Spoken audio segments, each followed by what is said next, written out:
ஆசிரியர்களுக்கு வணக்கம்.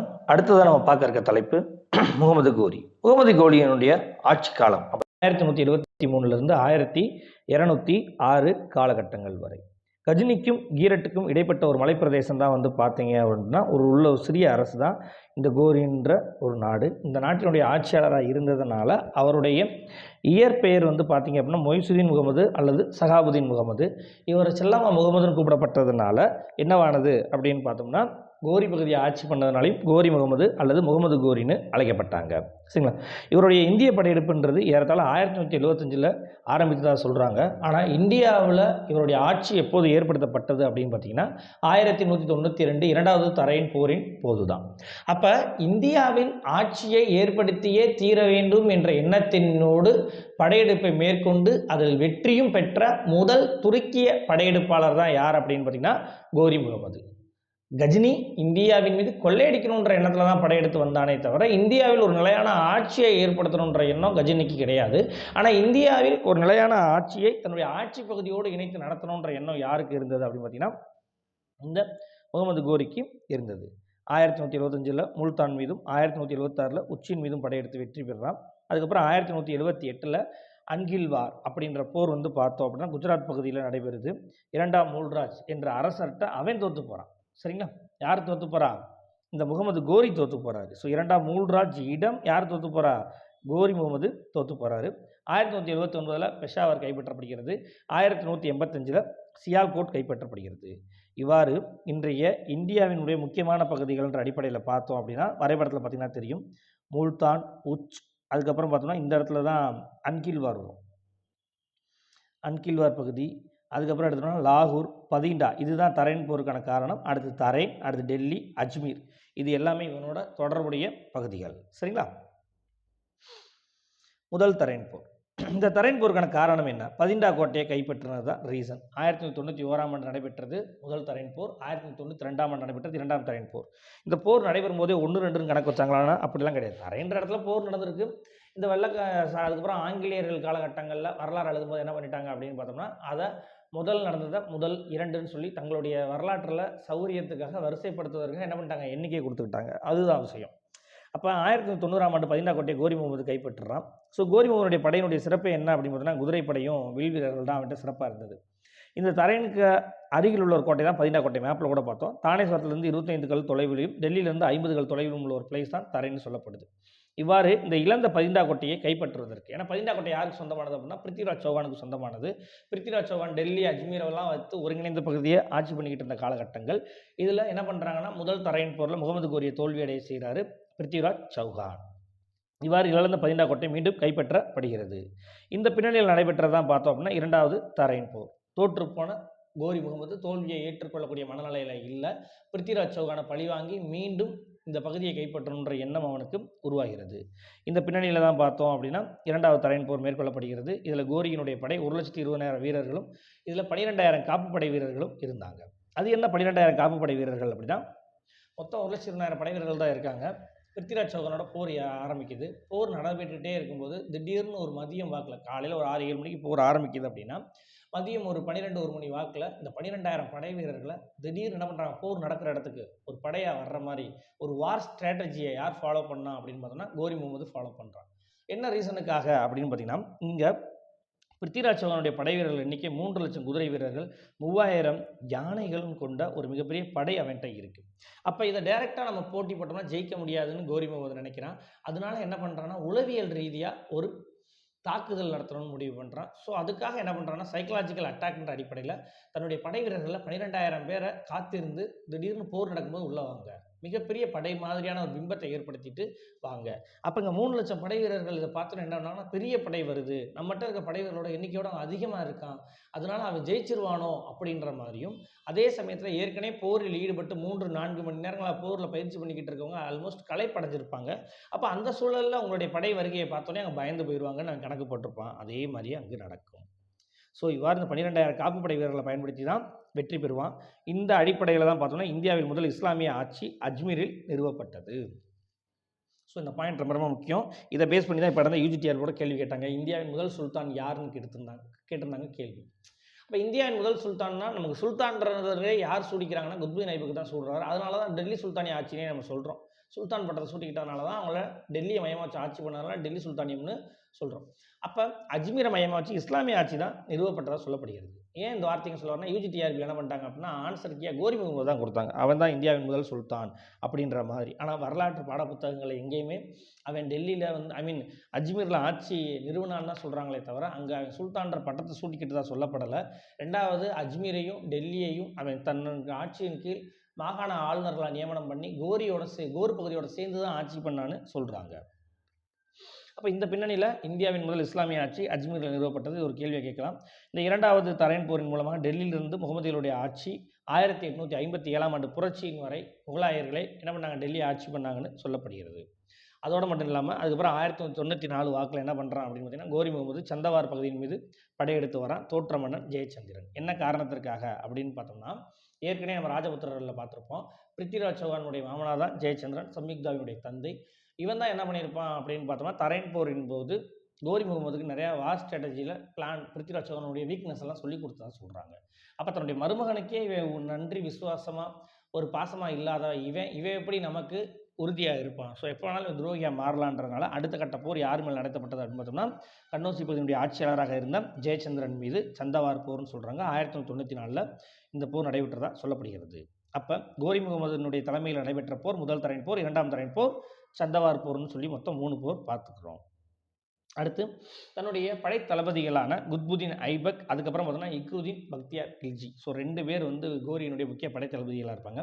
இதில் மிகவும் நம்பகமான படை தளபதி தான் யார் அப்படின்னு பார்த்தீங்கன்னா குத்புதீன் ஐபக். ஸோ அவனுடைய தலைமையில் என்ன பண்ணுறாங்க அப்படின்னா அஜ்மீரில் இஸ்லாமிய ஆட்சி நிறுவப்படுது. டெல்லியை மாகாண ஆளுநராக யாரை நியமனம் பண்ணுறாங்க அப்படின்னு பார்த்தோம்னா கோரி முகமது குத்புதீன் ஐபக்கை நியமனம் பண்ணுறான். இந்த பின்னணியில் 1995ஆம் ஆண்டு இந்தியாவின் ஆளுநராக குத்புதீன் ஐபக் நியமனம் செய்யப்படுறான். 1995 குவாலியர், 1997 குஜராத், 1202 பந்தல்கண்ட் பகுதிகள் கைப்பற்றப்படுகிறது.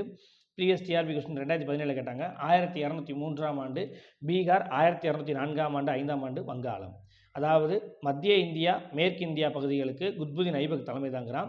மத்திய இந்தியாவினுடைய கிழக்கு பகுதிகளுக்கு யார் தலைமை தாங்கிறா அப்படின்னு பார்த்தோம்னா இக்தியார் உதீன் முகமது பின் பக்தியார் கில்ஜி தலைமை தாங்கிறான். ஸோ இவனுடைய தலைமையில் தான் போய் பார்த்தோம்னா 1203 நாலந்தா மற்றும் விக்ரமசிலா பல்கலைக்கழகங்கள் இடிக்கப்பட்டது. 2017 கேட்கப்பட்ட கேள்வி. 1204 1205ஆம் ஆண்டு வங்காளத்தின் மீது என்ன பண்ணுறான், படையெடுப்பு மேற்கொள்ளப்பட்டு அந்த பகுதிகளெல்லாம் துருக்கியருடைய ஆட்சியை விரிவாக்கத்துக்கான முயற்சிகளை மேற்கொண்டாங்க. இவ்வாறு கோரி முகமது தனது 2 படை தளபதிகளான குத்புதீன் ஐபக்கின் மூலமாகவும் இக்தியார் உதீன் முகமது பின் பக்தியார் கில்ஜியின் மூலமாகவும் இந்தியாவில் கங்கை சமவெளியின் உட்பகுதியிலும் புறப்பகுதிகளிலும் தன்னுடைய ஆதிக்கத்தை என்ன பண்ணுறான், விரிவாக்க முயற்சிகள் மேற்கொண்டது. இதன் மூலம் தெரிய வருகிறது. பீகார் படையெடுப்பின் போது நாலந்தா விக்ரமசிலா பல்கலைக்கழக மடாலயங்கள் அழிக்கப்பட்டன. இதனால் அந்த பகுதிகளில் இருந்த புத்த துறவிகள் ஏராளமானோர் என்ன பண்ணாங்க அப்படின்னா திபேத்துக்கு தப்பி சென்றாங்கன்றது இதன் மூலம் நமக்கு தெரிய வருகிறது. அதுக்கப்புறம் கோகர்களுடைய கிளர்ச்சி. இன்றைய பஞ்சாப் பகுதியில் வாழ்ந்த ஒரு பழங்குடியினர் சமுதாயம் தான் இந்த கோகர்கள். ஸோ இவங்க சியா பிரிவினராக இருந்தாங்க. ஸோ சியா பிரிவினர்களும் ப்ளஸ் இந்த பழங்குடியினர் சமுதாயம் கோகர்களும் சேர்ந்து என்ன பண்ணுறாங்க அப்படின்னா சன்னி பிரிவு ஆட்சியாளரான கோரியை எதிர்த்து என்ன பண்ணுறாங்க, கழகத்தில் ஈடுபடுறாங்க. இதனால் கோகர்களின் கிளர்ச்சியை அடக்குவதற்காக கோரி முகமது வந்திருப்பான். வந்துட்டு கிளர்ச்சியெல்லாம் அடக்கி முடிச்சுட்டு தம்யாக் என்ற இடத்துல மார்ச் மாதம் 15ஆம் தேதி 1206ஆம் ஆண்டு கூடாரத்தில் தங்கியிருக்கும் போது தன்னுடைய எதிரிகளால் அவன் கொலை செய்யப்பட்டதாக சொல்கிறாங்க. ஸோ இந்த கோரி முகமதினுடைய மதிப்பீடு அப்படின்னு பார்த்தோம்னா தனக்கு ஆண் குழந்தைகள் இல்லாததுனால சரிங்களா தன்னுடைய அடிமைகளவே என்ன பண்ணான் அப்படின்னு பார்த்தீங்கன்னா குழந்தைகள் மூலம் பாவிச்சு வந்தான். சரி, யார் இந்த அடிமைகள்? அந்த காலகட்டங்களில் மத்திய ஆசிய பகுதிகளில் அடிமை முறைன்ற ஒரு கான்செப்ட் இருந்தது. போரில் வெற்றி பெற்ற பகுதிகளில் இருக்கக்கூடிய இளவட்டமான ஆண்கள் எல்லாத்தையும் கையகப்படுத்தி கொண்டு வந்துடுவாங்க, பெண்களையும் கையகப்படுத்தி கொண்டு வந்துடுவாங்க. பெண்களை ஃபுல்லாக என்ன பண்ணிடுவாங்கன்னா தன்னுடைய இச்சைக்கு சுய ஆசைக்காக தனிப்பட்ட இடத்துல விற்க ஆரம்பித்தாங்க, பணிப்பெண்களாக கொண்டு போக ஆரம்பித்தாங்க. ஆனால் அந்த ஆண்களை ஃபுல்லாக என்ன பண்ணாங்கன்னா அதில் வாலிபர்களாக இருக்கவங்க இளவயதில் இருக்கிறவங்களாம் தேர்ந்தெடுத்து போர் பயிற்சி கொடுத்து அடிப்படை கல்வி கொடுத்து தன்னுடைய படையில் சேர்த்துக்கிட்டாங்க. திறமையானவங்கள படை தளபதிகளாக வச்சுக்கிட்டாங்க. ஸோ அந்த மாதிரி சில நம்பகமான அடிமைகளை ஃபுல்லாக என்ன பண்ணான் அப்படின்னா கோரி தன்னுடைய குழந்தைகள் மாதிரியே பாவிச்சு வந்தால் திறமையான படை தளபதிகளாக இருந்தவங்கள சரிங்களா. அது மட்டும் இல்லாமல் இவனுடைய அவையில் இருந்த அறிஞர்கள்னு பார்க்கும்போது பகீர் உதீன் ராசி, நிசாம் உருஜி போன்ற 2 அறிஞர்களை ஆதரித்ததாக சொல்லப்படுகிறது. மேலும் தங்க நாணயங்களில் என்ன பண்ணுறான் அப்படின்னா திருமகள் உருவத்தை பொறித்து இந்துக்களின் நன்மதிப்பையும் பெற்றான். இந்தியாவில் அவனுடைய ஆட்சி பொறுப்பை மக்கள் ஏற்றுக்கிறணும், ஆட்சி மேலாதிகாரத்தை ஏற்றுக்கணுன்றதுனால இங்கே இருக்கக்கூடிய லட்சுமி தேவியினுடைய வடிவத்தை என்ன பண்ணுறான் தன்னுடைய நாணயத்தில் பொறித்துக்கிட்டதாக சொல்கிறாங்க. இந்த கோரியினுடைய நாணயங்கள் கண்ணோசி நாணயங்கள் போல் இருந்ததாக சொல்லப்படுகிறது. கோரி முகமதுனுடைய ஆட்சி ஆப்கானிஸ்தான் முதல் வங்காளம் வரை ஒருங்கிணைந்தே காணப்பட்டது. எனவே முகமது கோரி மறைவுக்கு அப்புறம் பார்த்தீங்க அப்படின்னா 1206 ஜூன் 24ஆம் தேதி இந்திய பகுதியினுடைய ஆளுநராக இருந்த குத்புதீன் ஐபக் டெல்லி சுல்தானாக தன்னை என்ன பண்ணிக்கிறான், பிரகடனப்படுத்தி கொண்டான். ஆகையால் 1206ஆம் ஆண்டு முதல் 1526ஆம் ஆண்டு வரை நடைபெற்ற ஆட்சியினை என்னன்னு சொல்கிறோம் அப்படின்னு பார்த்தோம்னா இந்த டெல்லி சுல்தானியம் அப்படின்னு அழைக்கிறோம். என்ன காரணம்னா சுல்தான்ற பட்டத்தை சூட்டிக்கிறாங்க, டெல்லியிலிருந்து ஆட்சி பண்ணதுனால டெல்லி சுல்தானியம்னு அழைக்கப்படுறோம். கோரி முகமதுனுடைய ஆட்சி பரப்பை தான் நம்ம என்ன பண்ணுறோம், வரைபடத்தில் பார்க்குறோம். கோரி முகமதுனுடைய மறைவின் காலகட்டத்தில் நேரடியாக அவருடைய ஆட்சியில் இருந்த பகுதி பாரசீகர்லேருந்து நிசாப்பூர், அதுக்கப்புறம் பெரோஸ்காக், கஜினி, கோர். ஏன்னா கஜினி அரசு கஜினியுடைய வீழ்ச்சிக்கு அப்புறம் கொஞ்சம் காலகட்டங்கள் இருக்கும். கோர் எழுச்சி பெற்றதுக்கப்புறம் அவங்க என்ன பண்ணுவாங்க, கஜினி அரசையும் தன்னுடைய ஆட்சியின் கீழ் இணைச்சிக்கிடுவாங்க. அடுத்து குஜராத்தின் மேற்கெல்லையில் உள்ள தட்டா சிந்து பகுதியில் இருக்கக்கூடியது. அடுத்து மூல்தான், லாகூர், டெல்லி, அஜ்மீர், பனாரஸ் என்ற காசி, லக்னோதி, நூதியா. சரிங்களா? இந்த லக்னோதி வந்து பார்த்தோம் அப்படின்னா அந்த காலகட்டங்களில் வங்காளத்தில் தலைநகர பகுதியாக இருந்த ஒரு பிளேஸ். சரிங்களா? கல்கத்தாவுக்கு முன்னாடி, அதாவது ஆங்கிலேய காலகட்டம் தான் கல்கத்தா உருவாக்கப்பட்டது. இடைக்காலகட்டங்களில் இந்த வங்காள பகுதியினுடைய தலைநகரமாக பெரும்பாலும் எது இருக்குன்னா அந்த லக்னோதி தான் இருந்திருக்கும். சரிங்களா? ஸோ இந்த பிளேஸஸ் ஜஸ்ட் தெரிஞ்சு வச்சுக்கோங்க. அடுத்து டெல்லி சுல்தானியம் பார்க்க இருக்கிறோம். டெல்லி சுல்தானியத்தினுடைய காலம் 1206 முதல் 1526 வரை இந்தியாவில் மீது முஸ்லீம்கள் நடத்திய படையெடுப்புகளின் விளைவாக டெல்லி சுல்தானியம் நிறுவப்பட்டது.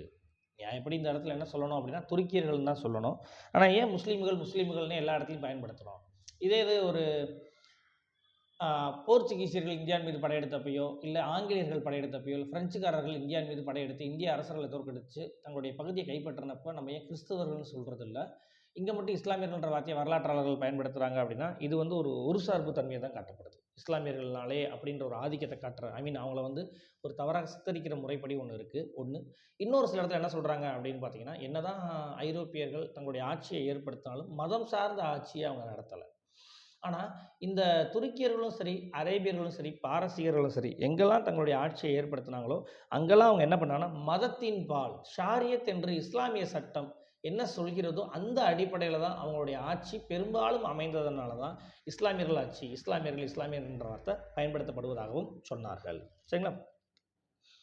மொத்தம் டெல்லி சுல்தானியத்தில் 5 வம்சங்கள் இருந்தால் சொல்கிறாங்க. அடிமை வம்சம் 1206லேருந்து 1290 வரை, கில்ஜி வம்சம் 1290லேருந்து 1320 வரை, துக்ளக் வம்சம் 1320லேருந்து 1411 வரை. பெரும்பாலும் அடிமை, கில்ஜி, துக்ளக் இதிலிருந்து தான் வினாக்கள் கேட்கப்படும். அடுத்ததாக பார்த்தோம் அப்படின்னா சையத் வம்சம், லோடி வம்சம். லோடி வம்சத்தை பொறுத்த வரைக்கும் எடுத்துக்கிட்டோம் அப்படின்னா முதலாம் பாணிப்பட்டு போகிற பேஸ் பண்ணி தான் கேட்குறதுக்கு வாய்ப்புகள் உண்டு.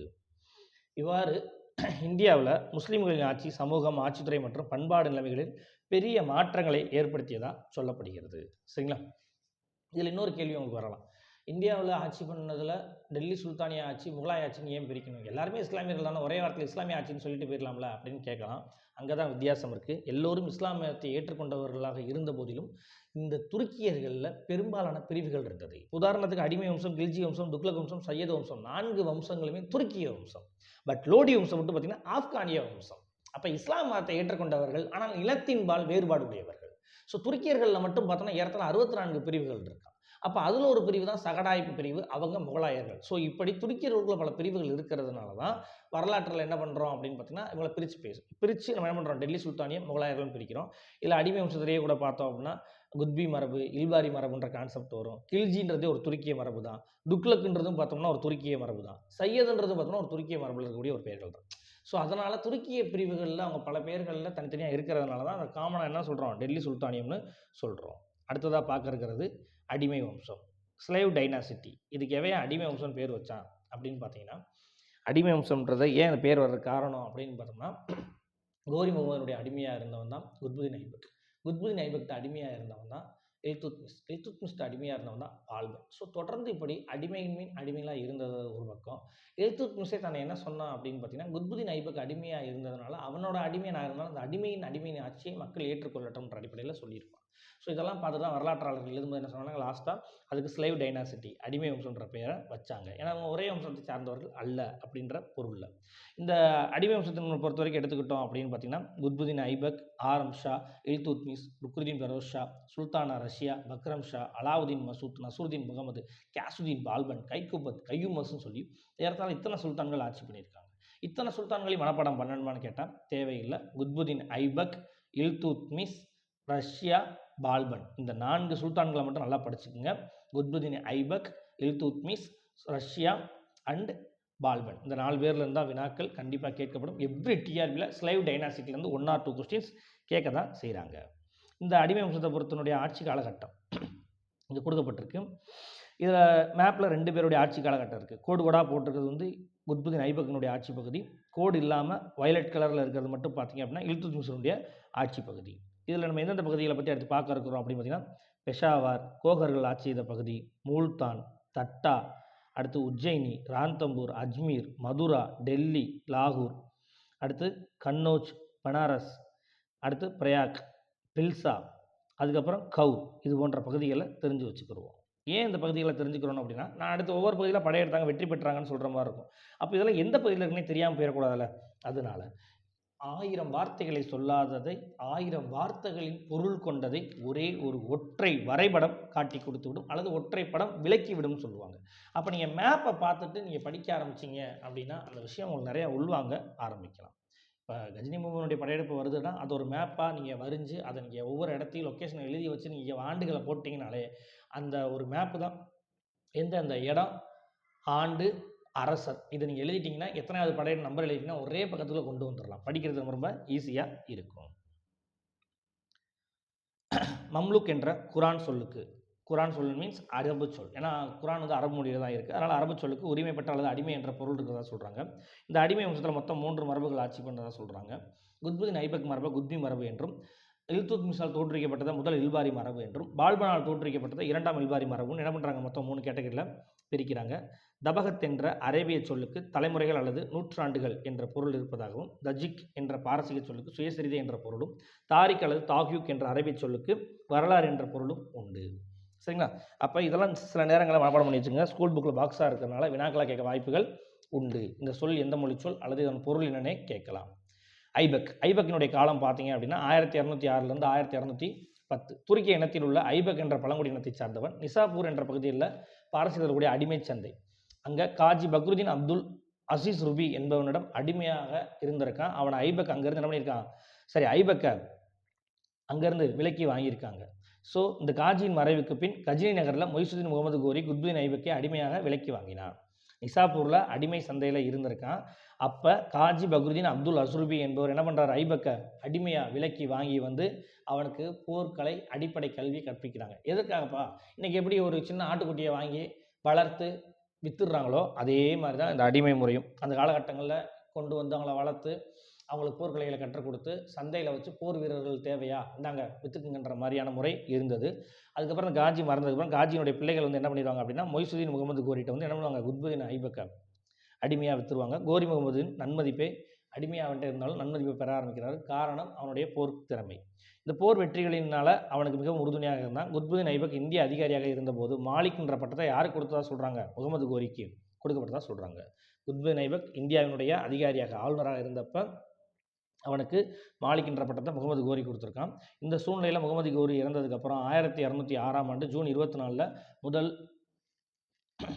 டெல்லியின் சுல்தானாக தன்னை அறிவிச்சு கொள்கிறான். தலைநகராக லாகூர் அமைச்சுக்கிட்டான். என்ன காரணம் அப்படின்னு பார்த்தோம்னா, தான் ஒரு அடிமையாக இருந்தவன் தன்னுடைய அரசன் இறந்ததுக்கப்புறம் ஆட்சியை சுதந்திரமாக இருக்கிறதுனால பயன்படுத்திக்கிறோம். அப்போ யாராவது கோரி பகுதியிலேருந்தோ கஜினி பகுதியிலேருந்தோ படையெடுத்து வந்து உரிமை கேட்டால் என்ன பண்ணுறது, அதற்காக எல்லைப்புற பகுதியாக இந்திரப்பிரதேசத்தை விட்டுட்டு எங்கே போகிறான், லாகூரில் போய் தன்னுடைய தலைநகராக அமைச்சுக்கிறான். 1208 போது தான் என்ன பண்ணுறாங்க அப்படின்னா கோரி பகுதியின் சுல்தானாக இருந்த கியாசுதீன் முகமது என்ன பண்ணுறாங்க, குத்புதீன் ஐபக்கை அடிமை தலையிலிருந்து அதிகாரப்பூர்வமாக விடுவிச்சிடுறாரு. நீங்கள் இனிமேல் எங்களுக்கு அடிமை கிடையாது, நீங்கள் தனி சுல்தானாக இருந்துக்குங்க அப்படின்னு சொல்கிறாங்க. என்னதான் ஐபக் தனி சுல்தானாக இருந்தாலும் கூட நாணயங்கள் தன் பேரில் வெளியிடுவதையோ சுல்தான் என்ற பட்டத்தை சூட்டிக் கொள்வதிலையோ சுல்தான் என்ற பட்டம் கொள்வதிலையோ குத்பா என தனது பேரை வாசிக்கவோ என்ன பண்ணதை விரும்பலை அப்படின்னு சொல்கிறாங்க. காரணம் தன்னோட அடிமையாக இருந்து வந்தவன்ற எண்ணத்தினால. அப்போ குத்பானா என்ன, அந்த காலகட்டங்களில் ஒரு இஸ்லாமிய ஆட்சியாளர் இருக்கார் அப்படின்னா அவருடைய பெயரில் தொழுகை வழிபாடு நடத்தப்படும் போது இறைவனுடைய திருப்பெயரை சொல்லிட்டு அடுத்து அந்த ஆட்சியாளருடைய பெயரை சொல்லுவாங்க. அந்த அடிப்படையில் அதுக்கப்புறம் தான் தொழுகைக்கு எல்லாத்தையும் அழைப்பாங்க. ஸோ அந்த முறையை தான் குத்பா அப்படின்னு சொல்கிறாங்க. இவன் பதவியேற்ற 4 ஆண்டுகளுக்கு பார்த்தோம் அப்படின்னா இந்த காலகட்டங்களில் புதிய வெற்றி எதுவும் பெறலை. காரணம் இவனுக்கு நிறையா எகென்ஸ்ட் தான் இருந்துச்சு. ஸோ அதனால் சட்ட ஒழுங்கு நிலையாட்டுவதிலே கவனமாக இருந்தான். இந்தியாவில் இஸ்லாமியர் அல்லாத ஜிஸ்யா வரி இவனுடைய காலகட்டத்தில் தான் வசூலிக்கப்பட்டது. அப்போ எப்படிப்பா அந்த ஜிசியா தான் போட்டு தலையை போட்டு பிச்சுக்க வைக்குது அப்படின்னா, சிந்து பகுதியில் ஜிசியா வரியை அறிமுகப்படுத்தியவர் அப்படின்னா காசிம். இந்தியாவில் ஜிசியா வரியை அறிமுகப்படுத்தியவர் அப்படின்னு பார்த்தீங்கன்னா இந்த குத்புதீன் ஐபக். சரிங்களா? இது மட்டும் இல்லாமல் இஸ்லாமிய எழுத்தாளர்கள் இவரை லாக்பக்ஸ்னு சொன்னாங்க. என்ன காரணம் அப்படின்னு பார்த்தோம்னா, இவர் வந்து தான் ஒரு அடிமையாக இருந்து ஆட்சியாளராக மாறினதுனால புகழ்ந்து பேசிய இஸ்லாமிய அறிஞர்களுக்கு நிறையா லட்சக்கணக்கான பொன் காசுகள் அள்ளி கொடுத்ததுனால இவரை லாக்பாக்ஸ்ன்னு என்ன பண்ணியிருக்காங்க, இஸ்லாமிய வரலாற்றாளர்கள் சிறப்பித்து சொல்லியிருக்காங்க. அடுத்து திருமண உறவு. சிந்து பகுதியின் ஆட்சியாளராக இருந்த நசுருதீன் குபாச்சாவிற்கு தன்னுடைய சகோதரியை திருமணம் பண்ணி தராரு. தன் மகளை இல்துத்மிஸுக்கு திருமணம் செய்து வைக்கிறாரு. இல்துத்மிஸ் அவருடைய முக்கியமான அடிமையாக இருந்த முக்கியமான படைத்தளபதி.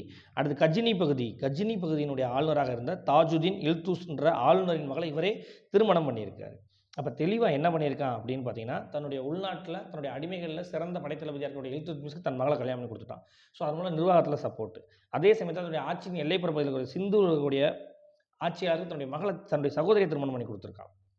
அதே சமயத்தில் தன்னுடைய ஆட்சியின் வெளிப்புற பகுதியாக இருக்கக்கூடிய கஜினி அரசுலேருந்து என்ன பண்ணியிருக்கான், ஆளுநர் மகளை மணந்திருக்கான். ஸோ இந்த திருமண உறவுகள் மூலமாக தன்னுடைய ஆட்சியை என்னப்படுத்திக்கிட்டான், நிலைப்படுத்தி கொண்டான்னு சொல்லப்படுகிறது. பங்களிப்பு. இந்து சமண ஆலயங்களை இடித்து அந்த காலகட்டங்களில் என்ன பண்ணுறான்னா, அதனால் கிடைத்த பொருட்களை கொண்டு டெல்லியில் குவாத்துல் இஸ்லாம்ன்ற மசூதியும் ஆஜ்மீரில் தாய்தின்கா ஜோன்பரா என்ற மசூதியும் கட்டியிருக்கான். இந்த ஃபார்மேட் தான் கரெக்டு. ஒரு சில ஸ்கூல் புக்கில் அந்த பாயிண்ட்டை தப்பாக கொடுத்துருக்காங்க. ஸோ இதான் கரெக்டாக ஞாபகத்தில் வச்சுங்க. ஐபக்கினுடைய சமகால சூஃபி துறவியாக இருந்த ख्वाजा குத்புதீன் பக்தியார் காஹி என்ற ஞானி நினைவாக குதுப் மினார் என்ற ஒரு கோபுர கட்டிடத்தை, மினார்னா கோபுரம்னு பொருள், ஸோ அந்த கட்டிடத்தை கட்டியதாக சொல்லப்படுகிறது. சில கட்டவனுடைய காலத்தில் தொடங்க ஆரம்பிச்சிருக்காங்க, பட் கட்டி முடிக்கிறதுக்குள்ளே இறந்து போயிடுவான். அது இல்துத்மிஸ் காலகட்டங்களில் தான் கட்டப்பட்டிருக்கும். அடுத்து பக்ரேமுதீன் மற்றும் ஹசன் நிசாமி போன்ற அறிஞர்களை ஆதரித்ததாக சொல்கிறாங்க. மரணம். சௌஹான் என்ற குதிரை போல விளையாட்டின் போது ப்ரீவியஸ் டிஆர்பி கொஸ்டின், குதிரையிலிருந்து ஒரு நீண்ட கம்பை வச்சு ஒரு பந்தை தட்டி தட்டி விளையாடுறது தான் குதிரை போலோன்னு சொல்கிறாங்க. அந்த விளையாட்டோட இன்னொரு பேர் தான் சௌஹான். ப்ரீவியஸ் டிஆர்பி கொஸ்டினில் சௌஹானோட தொடர்புடையவர் யாருன்னு கேட்டிருந்தாங்க. அந்த குதிரை போல விளையாட்டின் போது குதிரையிலிருந்து தவறி விழுந்து லாகூர்ன்ற இடத்துல நவம்பரில் 1210 யார் இறந்து போயிடுறா, குத்புதீன் ஐபக் இறந்து போயிடுறான். சரிங்களா? குறிப்பு. ஐ என்றால் நிலவு எனவும் பெக் என்றால் தலைவன் எனவும், ஆனால் மின்கஸ் ராஜ் என்ன சொல்கிறான் அப்படின்னு பார்த்தோம்னா, ஐபக் என்றால் உடைந்த விரலுக்குரியவன் என்ற பொருளுடையதாக சொல்கிறாங்க. ஐபக், ஹசன் நிசாமி, பக்ருதீன் போன்ற அறிஞர்களையும் இவனால் ஆதரிக்கப்பட்டதாக சொல்கிறாங்க. ஸோ குத்புதீன் ஐபக் கோரி முகமதுலேருந்து கண்டிப்பாக கேள்விகள் வர்றதுக்கு வாய்ப்புகள் உண்டு. அதுக்கப்புறம் இல்துத்மிஸ் பால்பன்லேருந்து வினாக்கள் வர்றதுக்கு வாய்ப்புகள் உண்டு. ரஷ்யாவையும் ஆட் பண்ணிக்கோங்க. அப்போ இன்றைக்கி பார்க்கக்கூடிய செஷனில் கோரி முகமது, குத்புதீன் ஐபக், இல்துத்மிஸ், ரஷ்யா, பால்பன், இந்த 5 பேர் நல்லா ஞாபகத்தில் வச்சோம். கண்டிப்பாக அந்த 5 பேரில் ஒரு வினா அல்லது 2 வினா கண்டிப்பாக டிஆர்பியில் உண்டு. ஸோ தயவு செஞ்சு கொஸ்டின் 2வது யூனிட்டில் வந்த மாதிரி தான். ஸோ இதை என்ன பண்ணி நல்லா டீட்டெயில்டாக பார்த்துக்குங்க. அடுத்ததாக பார்க்க இருக்கிற நபர் யார் அப்படின்னு பார்த்தீங்கன்னா இல்துத்மிஸ். 1211 1236 வரை டெல்லி சுல்தானியத்தின் சட்ட முறையிலான முதல் ஆட்சியாளர் இவன் தான். டெல்லி சுல்தானியத்தின் சட்ட முறையிலான முதல் ஆட்சியாளர். அது என்ன சட்ட முறையிலான முதல் ஆட்சியாளர் அப்படின்னு பார்த்தீங்க அப்படின்னா, காலிஃபாவிட்டிருந்து சுல்தானாக அங்கீகரிக்கப்பட்ட முதல் ஆட்சியாளர் இவன் தான். அப்போ இதுக்கு முன்னாடி இருந்த குத்புதீன் ஐபக்கை காலிஃபா அங்கீகரிக்கலையா அப்படின்னா, அவன் காலிஃபாவினுடைய அவைக்கு எந்த தூதுவரையும் அனுப்ப கிடையாது. பட் இல்துத்மிஸ் என்ன பண்ணுறான் அப்படின்னு பார்த்தீங்கன்னா, நான் அந்த மாதிரி பதவி ஏற்றிருக்கேன், எனக்கு உங்களுடைய ஆசீர்வாதத்தை வழங்கன்னு ஒரு தூதுக்குழு சொல்லியிருப்பான். அதற்கு பதிலாக காலிஃபா அங்கேருந்து என்ன பண்ணியிருப்பார் அப்படின்னு பார்த்தோம்னா, 1229 காலகட்டங்களில் ஒரு தூதுக்குழுவை அனுப்பியிருப்பாங்க. சரிங்களா? அந்த தூதுக்குழுவினுடைய ஆணையில் உங்களை சுல்தானா நாங்கள் ஏற்றுக்கிறோம் அப்படின்னு சொல்லப்பட்டிருக்கும். ஸோ அதனால தான் இந்த பாயிண்ட். டெல்லி சுல்தானியத்தின் முதல் சட்ட முறையிலான ஆட்சியாளர் யாருன்னு பார்த்தோம்னா இந்த ஷம்சுதீன் இல்துத்மிஸ். ஷம்சுதீன் இல்துத்மிஸ் இல்பாரி குலத்தை சார்ந்தவன். அதனால தான் இவனை இல்பாரி மரபுன்னு சொல்கிறாங்க. அதே மாதிரி பால்பனும் இல்பாரி குலத்தை சார்ந்தவன். பட் வம்சாவளி இப்போ இல்துத்மிஸ்க்கு அப்புறம் அவனுடைய பிள்ளைகள் ஆட்சி பண்ணதை முதல் இல்பாரி மரபுன்னு சொல்லியும், பால்பனுக்கு அப்புறம் அவனுடைய வாரிசுகள் ஆட்சி பண்ணது இல்பாரி மரபுன்றதுனால என்ன பண்ணுறோம், 2 இல்பாரி மரபாக பிரிக்கிறோம். அதனால் முதலாவது இல்பாரி மரபுன்றது இல்துத்மிஸ், 2வது இல்பாரி மரபுன்றது வந்து பார்த்தீங்க அப்படின்னா பால்பன். ஐபக் இல்துத்மிஸை மறுமனாகி கொண்டவர் மட்டுமல்லாமல் என்ன பண்ணா அப்படின்னு பார்த்தோம்னா, குவாலியரின் இக்தாராக நியமிச்சிருக்கான். அதுக்கப்புறம் புலந்தால்கார் பகுதிக்கும் பகுதான்ற பகுதிக்கும் ஆளுநராக நியமனம் பண்ணி வச்சிருந்தான். அதுக்கப்புறம் மன்னராக ஆட்சியை கைப்பற்றுறது. குத்புதீன் இறந்துடுறான். அவனுக்கப்புறம் ஆரம் ஷான்ற அவனுடைய பையன் 8 மாத கால ஆட்சி நிர்வாக முறை சரியில்லாமல் இருந்ததுனால பிரபுக்களினுடைய வேண்டுகோளின்படி ஜூட் அப்படின்ற இடத்துல 1211 என்ன பண்ணுறாங்க அப்படின்னா, ஆரம் ஷாவுடைய படையை தோற்கடிச்சிட்டு ஆட்சியை யார் கைப்பற்றுறா, இல்துத்மிஸ் தான் கைப்பற்றிக்கிறான். இல்துத்மிஸ்க்கு ஆட்சி ஒன்றும் நேரடியாக கொடுக்கப்படலாம் இல்லை. அப்போ இந்த ஜூட் போர்க்காலத்தை பற்றி இன்னும் வரலாறு டிஆர்பியில் கேட்கறதுக்கு வாய்ப்புகள் உண்டு. இல்துத்மிஸ் சந்தித்த எதிர் செயல்கள் அப்படின்னு பார்க்கும்போது இல்துத்மிஸ் அடிமைகள் என அழைக்கப்பட்டார். 1216ஆம் ஆண்டு தாஜுதீன் எல்தஸ், அதாவது கஜினி பகுதியினுடைய ஆளுநராக இருந்து பார்த்தோம் பார்த்தீங்களா, யார் இந்த குத்பின் ஐபக் காலகட்டங்களில் அவர் என்ன பண்ணுறாரு அப்படின்னு பார்த்தோம்னா, ஆரம் ஷாவை படுகொலை செஞ்சுட்டு ஆட்சியை இல்துத்மிஸ் கைப்பற்றிருந்த விரும்பலை. அதனால் 1216 என்ன பண்ணுறான்னா ஒரு படையை எடுத்து வர்றான். இந்த இல்துஸோட படையும் அதே மாதிரி சம்சுதீன் இல்துத்மிஸோட படையும் தரேன்ற இடத்துல மோதுறாங்க. இதில் இல்துத்மிஸ் வெற்றி பெறான். இதை வரலாற்றில் 3ஆம் தரைன் போர், வரலாற்றில் என்னன்னு சொல்கிறாங்க, 3ஆம் தரைன் போர்னு சொல்கிறாங்க. 1222 காலகட்டத்தில் சிந்துவின் ஆட்சியாளர் இருந்த குபாச்சாவையும் பஞ்சாப்லேருந்து வெளியேற்றிட்டு அதையும் என்ன பண்ணிக்கிறான், தன்னுடைய ஆட்சியில் இல்துத்மிஸ் இணைச்சிக்கிறான். 1225 வங்காளத்தை கைப்பற்றி கொண்டு இணைச்சிக்கிறான். பின் அங்கே ஏற்படுத்தப்பட்ட கிளர்ச்சி இது எல்லாத்தையும் என்ன பண்ணுறான், 1229 வாக்கில் வங்காளம் பீகார் ஆகிய பகுதிகளை தனித்தனியாக பிரித்து 2 ஆளுநர்களை நியமனம் பண்ணுறான். அது மட்டும் இல்லாமல் 1226 ரான்தம்பூர், 1227 மாண்டூர், எழுதிக்கிங்க மெட்டீரியலில் இல்லை, 1226 ரான்தம்பூர், 1227 மாண்டூர், 1229 ஜலோர், பயானா, நாகர்கோட், அஜ்மீர் போன்ற பகுதிகளையும் நேரடியாக தன்னுடைய கட்டுப்பாட்டின் கீழ் மீண்டும் கொண்டு வர ஆரம்பிக்கிறான். 1234-35 மாலவத்தையும் தன் கட்டுப்பாட்டின் கீழ் கொண்டு வரான். பட் இருந்தாலும் அவனுடைய ஆட்சி எல்லையில் மாலவம் மீண்டும் தன்னுடைய விடுதலை அறிவிச்சுக்கிறோம். அப்போ இவ்வாறு வட இந்தியாவில் இருந்த பெரும்பாலான பகுதியை தன்னுடைய ஆட்சியின் கீழ் இல்துத்மிஸ் ஒருங்கே இணைத்து கொண்டது மிக முக்கியமான விஷயம். இதற்காக 10 ஆண்டுகள் என்ன பண்ணியிருப்பான், செலவிட்டிருப்பான். ஸோ ப்ரீவியஸ் டிஆர்பி கொஸ்டின் 2019ஆம் ஆண்டு டிஆர்பியில் அவனால் கைப்பற்றப்பட்ட பகுதிகளை கொடுத்துட்டு வரிசைப்படுத்துகின்ற அடிப்படையில் என்ன பண்ணியிருந்தாங்க, கேள்விகள் கேட்டிருந்தாங்க. அடுத்ததாக பார்த்தோம் அப்படின்னா குறிப்பு, இதே இல்துத்மிஸோட காலகட்டங்களில் தான் பார்த்தோம் அப்படின்னா உலகத்தின் மிக முக்கிய படையெடுப்பாளர்களாக கருதப்படக்கூடியதில் இடைக்காலத்தில் வாழ்ந்த படையெடுப்பாளர்களில் மிகவும் முக்கியமானவனாக கருதப்பட்டவன் தான் செங்கிஸ்கான். 1221 1224 காலகட்டங்களின் போது இந்த மத்திய ஆசியா வரை என்னுடைய படையெடுப்பு மிகப்பெரிய அளவில் பாதிக்கப்பட்டதாக சொல்கிறாங்க. அதில் இந்தியாவுக்குள்ளும் படையெடுத்து வர வேண்டிய எண்ணம் அவனுக்கு இருந்தது. பட் இல்துத்மிஸ் மங்கோலியர்களுடைய படையெடுப்புக்கு எதிராக எந்த ஒரு நிகழ்வுமே நடைபெறவில்லை. உதாரணத்துக்கு சொல்லணும் அப்படின்னு பார்த்தோன்னா, குவாரிசம் பகுதியினுடைய ஆட்சியாளர் இருந்த ஜலாலுதீன் மங்கர்பர்னி என்ன பண்ணியிருப்பான்னா, இந்த மங்கோலிய படையெடுப்புக்கு பயந்துட்டு சிந்து நதியை கடந்து வந்து டெல்லியில் வந்து உதவி கேட்டிருப்பான். இல்துத்மிஸோட காலகட்டத்தில் என்ன பண்ணியிருப்பாங்க அப்படின்னா, தலைநகரத்தை லாகூர்லேருந்து மாற்றி டெல்லிக்கு கொண்டு வந்திருப்பான். ஸோ முதல்ல டெல்லியை தலைநகராக வச்சு ஆட்சி பண்ணது யார் அப்படின்னு பார்த்தோன்னா இல்துத்மிஸ் தான். அப்போ இங்கே வந்து டெல்லியில் வந்து உதவி கேட்டிருப்பாங்க. இந்த சூழ்நிலையில் என்ன பண்ணியிருப்பான் அப்படின்னு பார்த்தோம்னா, செங்கிஸ்கானுக்கு பயந்துக்கிட்டு இல்துத்மிஸ் என்ன பண்ணியிருக்க மாட்டான்னா, மங்கர்பர்னிக்கு உதவி செஞ்சிருக்க மாட்டான். ஸோ அதனால் செங்கிஸ்கான் இந்தியாவின் மீது படையெடுத்து வராமல் தன்னுடைய படையெடுப்பை எங்கே கொண்டு போயிருப்பான், மத்திய ஆசிய பகுதிக்கு எடுத்துகிட்டு போயிருப்பான். இதனால் 1227 செங்கிஸ்கான் இறக்கும் வரை சிந்து நதியை தாண்டி தன்னுடைய எல்லையை விரிவாக்கும் எண்ணம் யாருக்கு வரலன்னு சொல்கிறாங்க, இல்துத்மிஸ்க்கு வரல அப்படின்னு சொல்கிறாங்க. ஸோ இந்த இல்துத்மிஸ் பின்பற்றியதில் திறமையான ராஜதந்திர மங்கோலிய கொள்கை அப்படின்னு சொல்கிறாங்க. மங்கோலிய தேசம் சீனாவுக்கு மேலே உள்ள ஒரு பகுதி. இது திபேத் இந்தியாவுக்கு மேலே இருக்குது, இது சீன பகுதி. ஸோ இந்த பகுதிகளில் தான் என்ன ஆகுது அப்படின்னு பார்த்தீங்கன்னா, மங்கோலிய அரசு உருவாக ஆரம்பித்து மற்ற பகுதிகளுக்கெல்லாம் பரவ ஆரம்பிக்குது. ஏறத்தாழ ஐரோப்பாவினுடைய எல்லை வரைக்குமே அவனுடைய படையெடுப்பு மேற்கொள்ளப்பட்டது. இந்த மேப்பில் பார்த்தா தெரியாது, இந்த மேப்பில் தெளிவாக தெரியும். மேலே இருக்கிறது Khanate of the great Khan. So உங்களுடைய ஆட்சி முறை கான் அப்படின்னு சொல்லுவாங்க. ஏன்னா செங்கிஸ் கான் வர்றதுனால கான் ஆட்சி முறைன்னு சொல்லுவாங்க. இவங்ககிட்ட இருந்து தான் மத்திய ஆசிய பகுதியில் இஸ்லாமியர்களுக்கு இந்த கான்ற வார்த்தை போனதாக கூட ஒரு சிலர் முன்வைக்கிறாங்க. ஸோ அந்த காரகோரம், பீஜிங், இந்த மங்கோலியர்கள் சீனாவை கைப்பற்றி நீண்ட காலம் அவங்களுடைய ஆட்சியில் வச்சுருப்பாங்க. அதுக்கப்புறம் பார்த்தோம்னா திபேத்துக்கு அப்புறம் எடுத்துக்கிட்டோம் அப்படின்னா, இந்த மேல் பகுதியில் வரக்கூடியதில் உஸ்பெகிஸ்தான், துர்மெனிஸ்தான் சொல்லி ரஷ்யாவினுடைய எல்லைப்புற பகுதி வரைக்கும் போயிருப்பாங்க. ரஷ்யாவிலும் செங்கிஸ்கானுடைய மங்கோலியருடைய ஆதிக்கம் இருந்திருக்கும். அதுக்கப்புறம் பார்த்தோம் அப்படின்னா ஆப்கானிஸ்தான், ஈரான், ஈராக், அப்படியே துருக்கி, சிரியா வரைக்கும் என்ன பண்ணப்பட்டிருக்கும், அவனுடைய படையெடுப்புன்றது மேற்கொள்ளப்பட்டிருக்கும். ஏறத்தாழ பார்த்தீங்க அப்படின்னா அரேபிய தீபகற்பத்தின் எல்லை வரைக்கும் போயிட்டான். ஸோ உலகத்தின் ஒரு மிகப்பெரிய நீண்ட பரப்பவே அவன் தன்னுடைய ஆட்சியின் கீழ் என்ன பண்ணியிருப்பான் அப்படின்னா படையெடுப்பின் மூலமாக உருவாக்கி வச்சிருப்பான். எதற்காக இவ்வாறு கைப்பற்றி வச்சிருந்தான் அப்படின்னு பார்த்தீங்கன்னா, இதுக்கு ரொம்ப முக்கியமான விஷயம் இந்த சில்க் ரூட் அப்படின்னு சொல்லுவாங்க. அதாவது இந்த மேப்பில் பார்த்தீங்கன்னா உங்களுக்கு தெரியும், அவனுடைய படையெடுப்பின் அடிப்படையில் பார்க்கும்போது உலகத்தின் மிக முக்கியமான வணிக பாதை எல்லாமே இந்த காலகட்டங்களில் தான் நடைபெற்றிருக்கும். அடுத்து அதனால் என்ன பண்ணியிருப்பான் அப்படின்னா, இந்த பகுதியெல்லாம் தன்னுடைய கட்டுப்பாட்டில் வச்சுருப்பான். அதை முகமது பின் துக்ளக் காலகட்டங்களில் எக்ஸ்பிளைன் பண்ணுறேன். அப்போ எந்தெந்த பகுதியெல்லாம் படையெடுத்தான்றது இந்த மேப்பில் கொடுக்கப்பட்டிருக்கு. கொஞ்சம் ஃப்ரீ டைமில் எடுத்து என்ன பண்ணுங்கள், கொஞ்சம் ரிலாக்ஸ் பண்ணி பார்த்துக்குங்க. அப்போ ஏறத்தாழ பெரும்பாலான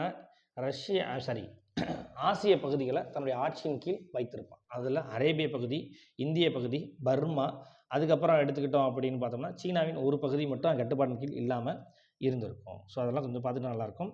இதுதான் குதுப் மினாருடைய கட்டிடம்.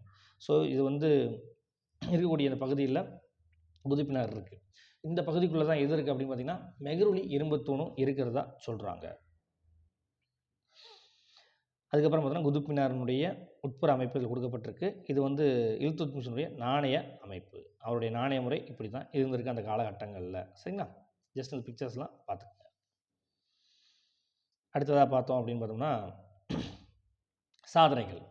தன்னுடைய ஆட்சியில் சிந்து மற்றும் மூல்தான் பகுதியில் இணைச்சிக்கிறாரு. பிற்பகுதியில் ஆட்சியினை பல இக்தாக்களாக பிரிக்க ஆரம்பிக்கிறாங்க. இதற்கு முன்னாடி வரைக்கும் பார்த்தோம் அப்படின்னு பார்த்தோம்னா இந்த காலகட்டங்களில் ஆட்சி பண்ணவங்க ராஜபுத்திரர்கள் ஜாகிர்தார் முறையின் அடிப்படையில் தான் பிரித்து ஆட்சி பண்ணாங்க. அதுக்கு மாற்றாக டெல்லி சுல்தானியத்தினுடைய உண்மையான ஆட்சி நிர்வாகியை யார் தான் வர்றான்? இல்துத்மிஷ் தான் வர்றான். ஸோ இஸ்லாமிய ஆட்சி முறையின் அடிப்படையில் இக்தா முறையை அறிமுகப்படுத்துகிறான். அதற்கு உதவியாக இருந்தவன் பக்கீர் உல் முக் இசாமி அப்படின்றவர் சொல்லப்படுறாரு.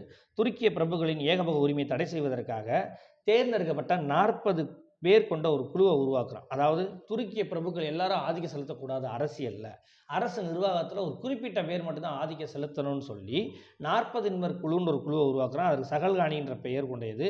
இந்த குழுவில் 40 தன்னுடைய திறமை வாய்ந்த அடிமைகளை என்ன பண்ணுறான்? தளபதிகளை மையமாக வச்சு ஒரு குழுவை உருவாக்குறான். அப்போ இந்த குழுவை தன் கட்டுப்பாட்டில் வச்சு இவங்களுடைய வலிமையின் மூலமாக ஆட்சி அதிகாரத்தையும் ப்ளஸ் யார் தன்னை எதிர்த்து செயல்படுறாங்களோ அவங்களை கட்டுப்படுத்த ஆரம்பிச்சிருக்கான். அப்போ துருக்கிய பிரபுக்களுடைய ஏகபோக உரிமையை ஒழிப்பதற்காக தான் 40 நபர் குழு என்ற உடைய சகல்காணி அமைப்பை இல்துத்மிஷ் ஏற்படுத்தினான். இல்துத்மிஷ் காணப்பட்ட மிகப்பெரிய பரந்த பரப்பை ஆட்சி செய்ய இக்தா முறையை கொண்டு வந்ததாக சொல்லப்படுகிறது. படைத்துறையில் ஆழ்ந்த கவனம் செலுத்த ஆரம்பிக்கிறான். என்ன காரணம்னா அந்த காலகட்டங்களில் ஒரு நிலையான படையெல்லாம் கிடையாது. அப்போ இராணுவம் வலிமையாக இருந்தால் தான் ஆட்சி முறை சிறப்பாக இருக்குன்றனால படைத்துறையிலும் கவனம் செலுத்த ஆரம்பிக்கிறான். இல்துத்மிஷை பிற்காலத்தில் இந்தியாவிற்கு வருகை இருந்த அதுலேயும் எஸ்பெஷலி துக்ளக் காலகட்டங்களில் முகமது பின் துக்ளக் காலகட்டங்களில் வருகை இருந்த இபின் பதுதா என்ன சொல்கிறான் அப்படின்னு பார்த்தீங்கன்னா இரு சிங்கங்களின் கழுத்தில் ஆராய்ச்சி மணியை கட்டி மக்களின் குறைகளை கேட்டறிந்த ஆட்சி செய்த ஒரு நீதிமான் அப்படின்னு பெருமையாக சொல்கிறான். அது என்னையா இரு சிங்கத்தோட கழுத்தில் மணி அப்படின்றான்? அப்படி கிடையாது. அவன் இருந்த கோட்டை வாயிலில் 2 சிங்கங்களுடைய சிலை இருக்கும். அந்த சிங்கங்களினுடைய சிலை கழுத்தில் ஒரு மணி இருக்கும். அந்த சங்கிலியை எடுத்து அடித்தாங்கன்னா அரசன் உடனே ஆள் அனுப்பி இல்லை அவனே நேரில் வந்து என்ன பிரச்சனைன்னு கேட்டு நீதி வழங்கிய அளவுக்கு அவன் ரொம்ப சிறந்த நீதிமானாக இருந்தான்னு சொல்லி யார் சொல்கிறா? இபின் பதுதா சொன்னதாக சொல்கிறாங்க. அரேபிய மொழியில் நாணயத்தை வெளியிட்ட முதல் சுல்தான் இவனை தான் சொல்கிறாங்க. ஏன்னா டெல்லி சுல்தானியத்தில் முதல்ல நாணயம் வெளியிடுறான். இவன் என்ன தான் துருக்கியாக இருந்தாலும் கூட தன்னுடைய நாணயத்தில் எந்த மொழியை பயன்படுத்தினான் அப்படின்னா அரேபிய மொழியை தான் பயன்படுத்தினான். இந்த நாணயம் தான் தற்கால ரூபாய்க்கு இல்துத்மிஷின் நாணயம் தான் அடிப்படை அப்படின்னு சொல்கிறாங்க. அதாவது இப்போ இருக்கிற நாணயங்களினுடைய பேஸ் ஃபோர் முன்னோடியாக இருந்ததுன்னா இவனுடைய நாணயம் தான். அது எப்படி எடுத்துக்கிறது அப்படின்னு பார்த்தீங்கன்னா இப்போ இருக்கிற நாணயத்தில் எப்படி உருவம், அது எந்த ஆண்டு எங்கே அச்சிடப்பட்டதுன்ற டீட்டெயில் இருக்கோ இந்த மாதிரியான முறையை முத தன்னுடைய நாணயத்தில் இடம்பெற செய்தவன் இல்துத்மிஷ்தான்றதுனால இவ்வாறு சொல்கிறாங்க. அடுத்து குத்புதீன் ஐபக்கால் ஆரம்பிக்கப்பட்ட குதுப் மினார் இவனுடைய காலகட்டத்தில் கட்டி முடிக்கப்பட்டது. அடுத்து பாக்தாத் அப்பாசித், அப்போ இருந்த பாக்தாத்தில் அப்பாசித் காலிஃபாவாக இருந்தவர் தான் அல் முன் தன்சார். இவர் தான் என்ன பண்ணாருன்னா 1229 தூதுவர்கள் அனுப்பி நீங்கள் என்னவா இருக்கலாம், இந்தியாவின் சுல்தானாக இருக்கிறத நான் ஏற்றுக்கொள்கிறேன், உங்களுடைய ஆதரவு எனக்கு வேணும், என்னுடைய ஆதரவு உங்களுக்கு உண்டு அப்படின்ற அடிப்படையில் ஒரு அனுமதி பத்திரத்தை வழங்கியிருப்பார். இந்த அனுமதி பத்திரத்தை தான் என்ன சொல்லுவாங்க அப்படின்னு பார்த்தீங்கன்னா மன்சூர் அப்படின்னு அழைக்கிறாங்க. சில நேரத்தில் என்ன பண்ணிடலாம் அப்படின்னா மன்சூர் என்ற பத்திரத்தோடு தொடர்புடையவர் யாருன்னு கூட கேட்டுடலாம். இது வந்து லெட்டர் ஆஃப் இன்வெஸ்டர் அப்படின்னு சொல்லுவாங்க. அதாவது நீங்கள் ஆட்சியாளராக இருப்பதில் காலிஃபா மகிழ்ச்சியும் உங்களுக்கு அங்கீகாரத்தையும் கொடுக்குறான்றது தான் பொருள். ஸோ இந்த அனுமதி பத்திரத்துக்கு என்ன பேருங்க? மன்சூன்ற பேர் இருக்கிறதா சொல்கிறாங்க. அடுத்து இந்த இல்துத்மிஷால் ஆதரிக்கப்பட்ட அறிஞர்கள் அப்படின்னு பார்த்தோம்னா மின்ஹஜ் உஸ்ராஜ், தாஜுதீன், நிசாம் உல் முல்க், முகமது ஜெய்னதி, மாலிக் குத்புதீன் ஹசன், பக்ருல் முல்க் இசாமி போன்ற அறிஞர்கள் ஆதரித்தாங்க. அதே சமயத்தில் இவனுடைய காலகட்டத்தில் வெளியிடப்பட்ட நாணயங்கள் அப்படின்னு பார்த்தீங்கன்னா 175 குண்டுமணி எடையுள்ள தங்கா என்ற வெள்ளி நாணயத்தையும் ஜிடால் என்ற செம்பு நாணயம், பித்தளை கிடையாது, செம்பு நாணயத்தையும் வெளியிட்டார். 175 குண்டுமணி எடையுள்ள தங்கா என்ற வெள்ளி நாணயம், ஜிடால் என்ற செம்பு நாணயம், செப்பு அல்லது செம்பு நாணயத்தையும் வெளியிட்டார். ஏப்பா இவ்வளோ தெளிவாக பாடம் நடத்துகிற, மெட்டீரியலில் மேப்பெல்லாம் ஆட் பண்ணியிருக்க, கலராக படம் காட்டுற மாதிரி பாடம் நடத்துகிற, இந்த சின்ன சின்ன கரெக்ஷன்லாம் நீ சரி செய்ய வேண்டியதானே அப்படின்னு நீ சொல்லுவார். எனக்கு புரியுது. இங்கே இருக்க எல்லாருக்குள்ளேயும் பார்த்திங்கன்னா ஒரு கம்யூனிகேஷன் கேப் இருந்துக்கிட்டே இருக்குது. நம்ம என்ன தான் ஆன்லைனில் தொடர்பில் இருந்தாலும் கிளாஸஸில் நிறையா பேசிகிட்டு இருந்தாலும் நீங்கள் இண்டிவிஜுவலாக படிக்கிறீங்களா இல்லை இண்டிவிஜுவல் தொடர்பில் இருக்கீங்களான்றது எனக்கு தெரியாது. அப்போ நீங்கள் படிக்கிறீங்களா இல்லையான்றதை நான் எப்படி செக் பண்ண முடியும்? ஸோ இந்த மாதிரி சில கரெக்ஷன்ஸ் எனக்கு தெரியும், நான் அப்படியே விட்டுருவேன், அலோவ் பண்ணிடுவேன். அதை என்ன பண்ணுவேன் அப்படின்னா கிளாஸஸில் தான் நான் சரி செய்வேன். அப்போ நீங்கள் அதை வெறும் கிளாஸஸை கவனிக்காமல் நீங்கள் படிச்சுட்டு வந்து டெஸ்ட் அட்டன் பண்ணும்போது ஆப்ஷன் மாறி ஆன்சர் அடிக்கும்போது நீங்கள் கேட்டுருவீங்க, வாய் நிற்காது. இல்லை மெட்டீரியல் இப்படி தானே கொடுத்துருக்கீங்க அப்படின்னு. அப்போ நீங்கள் கிளாஸை கவனிச்சிங்களா கவனிக்கலையான்றதை நான் இதை வச்சு கண்டுபிடிப்பேன். ஸோ நீங்கள் எப்படி படிக்கிறீங்க, என்ன பண்ணுறீங்கன்றதெல்லாம் இந்த மாதிரியான விஷயங்களை வச்சு தான் நான் அனலைஸ் பண்ண முடியும். அதற்காகவே சில முறைகளை இப்படி தான் என்ன பண்ணியிருக்கேன், உருவாக்கி வச்சுருக்கேன். என்னுடைய பாயிண்ட் ஆஃப் வியூவில் எல்லாரும் படிக்கணும். எல்லாரும் கண்டிப்பாக பிஜிடிஆர்பி எழுதி எக்ஸாம் எழுதி பாஸ் பண்ணி அரசு முதுகலை ஆசிரியராக அரசு பள்ளியில் செயல்படணுன்றது என்னுடைய எண்ணம். ஸோ அதற்கு ஹெச்டிஏ எந்த அளவுக்கு உங்களுக்கு சப்போர்ட் பண்ண முடியுமோ அதுக்கு நாங்கள் வில்லிங்காக இருக்கோம். பட் நீங்கள் பண்ண வேண்டிய ஒன்று தான், அதில் ஒன்று முயற்சியில் நீங்களும் இணைஞ்சு செயல்படணும். ஸோ இந்த உங்களுடைய வெற்றின்றது நம்ம இணைஞ்சு செயல்படுற ஒரு கூட்டு முயற்சி தானே தவிர நீங்கள் தனித்து செயல்படுறது மட்டும் கிடையாது. ஸோ ஆசிரியர் பெருமக்கள் சொல்ல வர விஷயங்களை கொஞ்சம் கவனித்து பின்பற்றினீங்கன்னா நல்லாயிருக்கும். சரிங்களா? அடுத்ததாக பார்த்தீங்க அப்படின்னா ருக்குனுதீன் ஃபெரோஸ் ஷா ஏறத்தாழ 1236 காலகட்டங்களில் இல்துத்மிஷ் இறந்துடுறாரு. இறந்ததுக்கு போது என்ன சொல்கிறாரு அப்படின்னா, தனக்கடுத்து தன் மகள் தான் ஆட்சிக்கு வரணும் அப்படின்னு அவர் நினைக்கிறாரு. பட் உயர்குடியினர்லாம் என்ன முடிவு பண்ணுறாங்க அப்படின்னா, அது எப்படி ஒரு பெண்ணை போய் ஆட்சியாளரை ஏற்றுக்கிற முடியும்? ஸோ அதனால் இல்துத்மிஷ் இறந்ததுக்கப்புறம் ருக்குனுதீன் ஃபெரோஸ் ஷாவை என்ன பண்ணுறாங்க, திறமை தான் பசங்கள் எல்லாமே திறமையற்றவனாக இருந்ததுனால தன்னுடைய பெண்ணை தான் அவர் என்ன பண்ணார், நம்பினார். ஸோ அந்த அடிப்படையில் ருக்குனுதீன் ஃபெரோஸ் ஷாவை என்ன பண்ணுறாங்க, திறமையற்றவனை உயர்குடியினர் அரியணையில் உட்கார வைக்கிறாங்க. ஸோ இவன் ஒரு திறமை இல்லாதவனாக இருந்ததுனால இவனுடைய அம்மாவான ஷாருக் கான் என்ன பண்ணுறாங்க, ஆட்சி பொறுப்புகளை கவனிச்சுக்கிட்டதாக சொல்லப்படுகிறது. அவன் பெரும்பாலும் குடி கூத்துன்னு இருந்ததாக சொல்லப்படுது. முல்தான், லாகூர் போன்ற பகுதிகளில் ஏற்பட்ட கலகத்தை அடக்க போனப்போ என்ன பண்ணுறாங்க, ஃபெரோஸ் ஷா அங்கே தோல்வியை தழுவுற நிலை ஏற்படுது. இந்த சூழ்நிலையில் தான் ரஷ்யா தன்னுடைய ஆட்சியை ஏற்படுத்துகிறாங்க. ஸோ சுல்தானா ரஷ்யாவுடைய ஆட்சி 1236 1240 வரை. இப்போ தான் மக்களும் உணர்றாங்க, உயர்குடியினரும் உணர்றாங்க. இல்துத்மிஷ் சொன்னது சரிதான், தனக்கடுத்து தன் மகள் ஆட்சிக்கு வரணும்னு அவர் நினச்சது சரிதான். ஸோ அதனால் ரஷ்யாவை ஆட்சியாளராக ஏற்றுக்கிறோன்ற முடிவுக்கு வர்றாங்க. இவ்வாறு இல்துத்மிஷ் வாரிசாக நியமிக்கப்பட்டிருந்தாலும் கூட சந்தர்ப்ப சூழலால் உடனே அவங்களால் ஆட்சி கைப்பற்ற முடியலை. அதற்கடுத்து நுஸ்ரத்தீன் தியாசி என்பவருடைய உதவியின் மூலமாக தான் ஆட்சியை நம்ம கைப்பற்றுறாங்க. ஸோ இவ்வாறு 6 மாத காலம் திறமையற்ற ஆட்சியாளராக நடைபெற்ற ஃபெரோஸ் ஷாவினுடைய ஆட்சியை நீக்கிட்டு சுல்தானா ரஷ்யா ஆட்சியை கைப்பற்றுறாங்க. ரஷ்யாவின் இயல்புகள். மின்ஹஜ் ராஜின் கூற்றுப்படி பார்த்தோம் அப்படின்னா, மாபெரும் இறையாண்மையாளர், திறமை படைத்தவர், நீதியாளர், தாராள இயல்புடையவர், கற்றோரை போற்றியவர், போர் ஆற்றல் மிக்கவர், ஒரு ஆட்சியாளருக்கு வேண்டிய அனைத்து இயல்புகளுமே நிரம்பியவங்க தான் இந்த ரஷ்யா அப்படின்றத எழுதி முடித்ததுக்கப்புறம் லாஸ்ட்டாக வரலாற்றாளர்களில் இன்னும் அதுக்கப்புறம் பின்னாடி வந்த வரலாற்றாளர்கள் சொன்ன விஷயம் என்ன அப்படின்னு பார்த்தோம்னா, இவ்வளோ விஷயங்கள் நிரம்பி பெற்றிருந்த ரஷ்யாவிடம் ஒரே ஒரு குறை மட்டும் காணப்பட்டது. என்னவென்றால் அவர் பெண்ணாக பிறந்து விட்டார் அப்படின்ற அடிப்படையில் சொல்லியிருப்பாங்க. ஏன்னா இஸ்லாமிய ஆட்சியை பொறுத்த வரைக்கும் எடுத்துக்கிட்டோம் அப்படின்னா ஆண்கள் தான் ஆட்சியாளர்கள், ஆண்களுக்கு தான் முக்கியத்துவம் தரப்பட்டது. பெண்கள் 2ஆம் நிலை தர அந்தஸ்திலே பார்க்கப்பட்டார்கள் என்பது அப்பட்டமான உண்மை, இல்லைன்னு சொல்லவே முடியாது.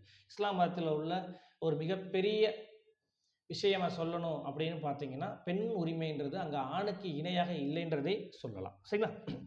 அப்போ அந்த அடிப்படையில் இதுக்கு பல காரணங்கள் இருக்கலாம். சரிங்களா?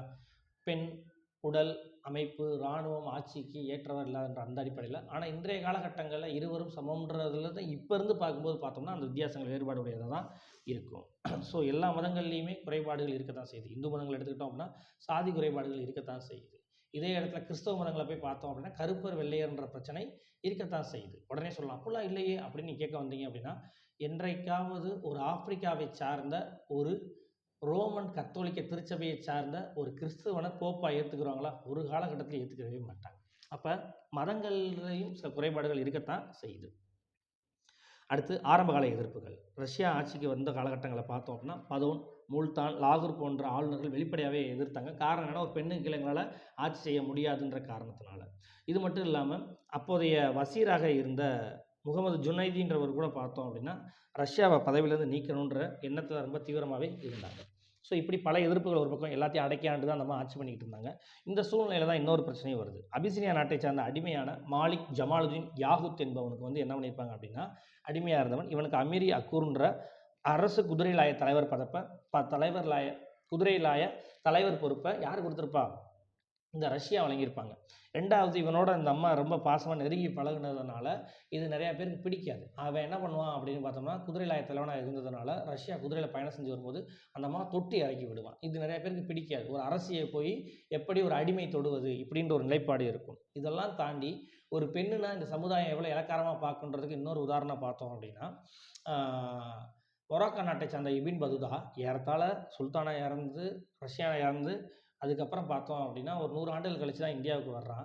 இந்தியாவுக்கு வந்த இபின் பதுதா ஆய்வு செஞ்சு என்ன சொல்கிறான், இந்த அம்மாவுக்கும் இந்த மாலிக் ஜமாலுதீன் யாகூத்துக்கு வந்து தவறான கள்ள தொடர்பு தான் அப்படின்றத கூட ஆய்வு செஞ்சு எழுதியிருக்கான். அப்போ வரலாற்றாளர்கள் மனநிலை எப்படி இருந்திருக்குன்னு பாருங்க. இதே குத்புதீன் ஐபக், இல்துத்மிஷ்லாம் இருக்காங்க, அவங்களுக்கு அந்தப்புறத்தில் ஏராளமான அழகிகளோட தொடர்பு இருந்தது. பட் அதெல்லாம் பற்றி யாரும் பெருசாக பேசலை. ஆனால் வரலாற்றில் ஒரு பெண் அப்படின்ட்டு வரும்போது எந்தெந்த வகையிலெல்லாம் மாற்றி சொல்லலான்றதுக்கு இதெல்லாம் ஒரு உதாரணமாக பார்க்கப்படுகிறது. வரலாறு எல்லா காலகட்டங்களிலும் பெண்களை போற்றி உள்ளதா அப்படின்னு பார்த்தோம் அப்படின்னா பெரும்பாலான காலகட்டங்களில் பெண்களை வரலாறு இகழ்ந்தே பதிவு செய்து உள்ளது. காரணம், வரலாற்றாளர்களாக பெரும்பாலும் ஆண்களே இருந்தது ஒரு காரணமாகவும், ஆண்களே பெரும்பாலான ஆட்சியாளர்களாக இருந்ததாகவும், பெரும்பாலான ஆட்சிகள் இராணுவம் சார்ந்தே உடல் வலிமை சார்ந்தே இருந்ததனால் பெண் என்பவள் புறக்கணிக்கப்பட்டாள் என்றே பார்க்கப்படுகிறது. ஸோ இவ்வாறு இது இருவருக்கும் இடையே இருந்த நெருக்கம்ன்றது உயர்குடியினரே பெருப்பை கிளப்பியதாக சொல்கிறாங்க. அடுத்து இந்த இவருடைய காலகட்டங்களில் இருந்த மங்கோலிய கொள்கை அப்படின்னு பார்த்தோம்னா 1238 குவாரிசியம் பகுதியினுடைய சுபேதராக இருந்த மாலிக் ஹசன் கார்லு என்பவர் மங்கோலிய படையெடுப்புனால என்ன பண்ணுறான், ரஷ்யாவிட்ட உதவியை தேடி வர்றான். ஸோ ரஷ்யா என்ன பண்ணுறாங்கன்னா அந்த அம்மா அவனுக்கு நிதி உதவி செஞ்சாங்களே தவிர அவனுக்கு படையை அனுப்பி உதவி செய்யலை. என்ன காரணம்னா மங்கோலியர்களுக்கு அப்போஸ் பண்ணி இவனுக்கு உதவி செஞ்சோம்னா மங்கோலியர்கள் நம்ம மீது என்ன பண்ணுவாங்க, படையெடுத்து வருவாங்கன்ற காரணம் தான் அதற்கு ரீசன். ஸோ இப்படி போய்கிட்டு இருந்த காலகட்டங்களில் ரஷ்யாவினுடைய வீழ்ச்சி, ரஷ்யாவிற்கு எதிராக உயர்குடியினரெல்லாம் சேர்ந்து என்ன பண்ணுறாங்க அப்படின்னா லாகூர் ஆளுநர் மற்றும் பதிந்தாவின் ஆளுநரை கிளர்ச்சி செய்ய தூண்டுறாங்க. என்ன காரணம் அப்படின்னா இந்த யாகூத் போன்ற பிரச்சனை இதெல்லாம் ஒரு பக்கம் இருக்குது. பெண் கீழே ஆட்சியாக அவங்களுக்கு விருப்பம் இல்லை. இதனால் என்ன பண்ணுறாங்க அப்படின்னா தூரத்தில் இருக்கக்கூடிய லாகூர் மற்றும் பதிந்த ஆளுநரை கிளர்ச்சியை தூண்டி விடுறாங்க. முதலில் கஃபீர் கானை என்ன பண்ணுறாங்கன்னா ரஷ்யா படையெடுத்து வெற்றி பெற்று அவனை கட்டுப்படுத்துகிறாங்க. ஆனால் பதிண்டா பகுதியின் படையெடுத்து போகும்போது அல்துனியாவுக்கு என்ன பண்ணுறாங்கன்னா உயர்குடியினர்லாம் சேர்ந்து நிறையா படையை அனுப்பி சூழ்ச்சி செய்து அந்த அம்மாவை தோற்கடிக்க செய்கிறாங்க. அல்துனியா என்ன பண்ணுறாங்கன்னா தன்னுடைய ஆட்சியில் உள்ள தன்னுடைய நிர்வாகத்தில் உள்ள ஒரு சிறைச்சாலையில் அந்த அம்மாவை கைது பண்ணி வச்சுருக்கான். இந்த சூழ்நிலை தான் டெல்லி சுல்தானாக பக்ரம் ஷாவை என்ன பண்ணுறாங்க, பதவியேற்க செய்கிறாங்க. ஸோ இவ்வாறு அல்துனியாவுடன் சிறைப்பட்ட ரஷ்யா என்ன பண்ணுறாங்கன்னா அவங்க வந்து அல்துனியாட்ட பேசுகிறாங்க, நான் ஆட்சியில் இல்லை அப்படின்னா என்னுடைய சகோதரர்கள் திறமையற்றவர்கள், இதன் மூலம் உயர்குடியினர்கள் இந்த இந்துஸ்தானத்தில் இருக்கக்கூடிய டெல்லி சுல்தானி ஆட்சியை பால்படுத்தி விடுவாங்க. ஸோ அதனால் நான் இருந்தால் தான் சரியாக இருக்கும். இப்போ நான் பெண்ணாக இருக்கிறது தான் உனக்கு பிடிக்கல அப்படின்னா நீ என்னை திருமணம் பண்ணிக்கோ, நீயும் இஸ்லாமியன் தான், நீயே வந்து என்ன பண்ணு, நம்ம 2 பேரும் சேர்ந்தே ஆட்சியை நடத்துவோன்னு சொல்கிறாங்க. அப்போ தான் அல்துனியாவுக்கு சில விஷயங்கள் புரிய வருது. ஐயோ தவறான முடிவு எடுத்தோமோ அப்படின்னு சொல்லிட்டு 2 பேரும் சேர்ந்து டெல்லியை நோக்கி படையெடுத்து போகிறாங்க. பட் டெல்லி சுல்தானிய படையால் தோற்கடிக்கப்பட்டு வெளியே அனுப்பப்படுறாங்க. இவ்வாறு மீண்டும் டெல்லியை எப்படியாவது கைப்பற்றிடலான்னு சொல்லி அல்துனியாவும் ரஷ்யாவும் ஒன்றாக திட்டம் தீட்டி கொண்டிருந்த காலகட்டங்களில் எதிர்பாராத ஒரு இந்து கொள்ளை கும்பல் வந்து என்ன பண்ணியிருந்தா யாருனே தெரியாமல் கைத்தாள்ன்ற இடத்துல 1240 இவங்ககிட்ட இருக்க பொருட்களை கொள்ளையடிப்பதற்காக போரிட்டு இவங்களை கொலை செஞ்சிருவாங்க. ஸோ இவ்வாறு சுல்தானா ரஷ்யாவுடைய ஆட்சி இவ்வாறு பரிதாபகரமாகவே முடிவடைந்து விடும். அடுத்து பக்ரம் ஷா 1240 1242 இவருடைய காலகட்டம். இல்துத்மிஷனுடைய 3வது மகன். இவனுடைய காலகட்டத்தில் நாய்பித் மம்லஹத் என்ற அரச பதவி உருவாக்கப்படுகிறது. என்ன காரணம் அப்படின்னா வசீர் என்ற ஒரு பிரதம அமைச்சர் பதவி வந்து என்னென்ன அரசனுக்கு இணையான அதிகாரமுடையதாக இருக்கிறதுனால அவன் நினச்சா சுல்தானுடைய ஆட்சியை மாற்றி அமைக்க முடியுன்ற நிலை இருந்ததுனால என்ன பண்ணுறாங்க அப்படின்னா துணை சுல்தான்ற ஒரு பதவியை உருவாக்குறாங்க. அதான் நாய்பித் மம்லஹத் அப்படின்னு சொல்கிறாங்க. 1241 தெய்ர் என்ற மங்கோலியருடைய காலகட்டத்தில் படையெடுத்து வந்து லாகூரை கைப்பற்றியதாக சொல்கிறாங்க. இந்த ஒரு பாயிண்ட் இம்பார்ட்டன்ட். அடுத்து 1242 சதி செய்யப்பட்டு பக்ரம் ஷா கொல்லப்படுறாரு. அவருக்கு அடுத்து அலாவுதீன் மசூத் ஷா என்பவன் ஆட்சிக்கு வர்றான். இவனுடைய பீரியட் 1242 1246 வரை. இல்துத்மிஷ் பேரனான அலாவுதீன் மசூத் ஷா ருக்னுதீன் ஃபெரோஸ் ஷாவின் மகன் என்பது குறிப்பிடத்தக்கது. இவனும் பதவி நீக்கம் செய்யப்பட்டு அடுத்து நஸ்ருதீன் முகமது மன்னராக்கப்படுறான். இப்படி ஒவ்வொருத்தவங்களா திறமை இல்லாதவங்களா இருந்ததுனால ஆட்சியில் நிலை ஒரு ஸ்டெபிலிட்டி இல்லாதனால மாற்றங்கள் வந்துக்கிட்டே இருக்குது. இந்த சூழ்நிலையில் தான் நஸ்ருதீன் முகமது 1246 1266 வரை ஆட்சி செய்யப்பட்டாங்க. இல்துத்மிஷனுடைய இளைய மகன் தான் இந்த நஸ்ருதீன் முகமது. சமயப்பற்றுடையவன், மென்மையான மனிதனும் கூட. என்னையா இதுக்கு முன்னாடி இருந்த எல்லாருமே குறுகிய காலம் தான் ஆட்சி பண்ணியிருக்காங்க. இவன் ரொம்ப சமயப்பற்றுடையவன், ரொம்ப மென்மையான மனிதன். எந்த அளவுக்கு சமயப்பற்றுடையவன் அப்படின்னு பார்த்தோம்னா அரசாங்கத்திலிருந்து தனக்கு ஒரு பணம் வேணாம். சுல்தானா இருந்தாலும் கூட குரானை பிரதி எடுப்பதிலும் தொப்பி தைத்து வரக்கூடிய காசுகள்லையுமே தன்னுடைய வாழ்க்கையை வாழ்ந்து காட்டியவன்.